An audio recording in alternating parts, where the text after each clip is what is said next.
Shtrëngimi i energjisë elektrike për 16.1% ka alarmuar afaristet kosovarë, veçanërisht prodhuesit. Produkti i parë që pritet të shënojë rritjet e çmimit është buka.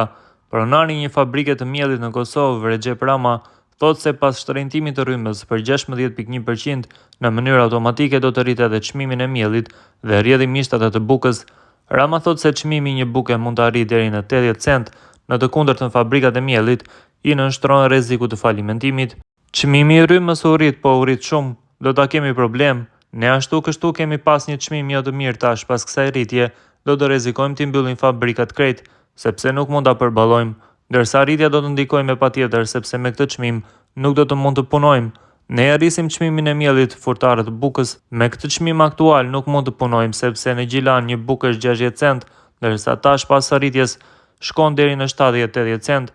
1 kilogram miell është 34 cent. Tash patjetër duhet të bëhet 40 cent sepse nuk mund të mbulohemi, tha Rama. Rritjet e çmimeve përveç bukës pritet të shënojnë edhe pothuajse të gjithë artikujt e tjerë. Afaristët në Kosovë vlerësojnë se rritja e vazhdueshme e çmimeve, qoftë të faturave apo të produkteve ushqimore, janë shkaktari kryesor i migrimit të madh të qytetarëve. Sipas Burim Pirajit, me shtrëngimet e vazhdueshme, çdo rritje e pagës në sektorin privat bëhet e pavlefshme. Kompanitë vendore ashtu kështu nuk janë në një situatë favorshme. Do të ketë rritje të kostës së prodhimit, me rritjen e çmimeve do të ketë ulje të mundësisë së punësimit në Kosovë. Ne jemi përballë një migrimi të popullatës dhe po e heshtim, tha Piraj. Në anën tjetër, kryetari i Odës Ekonomike në Kosovë, Lulzim Rafuna, vë në dukje valën e re të inflacionit dhe shton se çdo vendim për shtrëngim të cilës çdo faturë ndikon drejt për drejt në cilësinë e jetës së qytetarëve.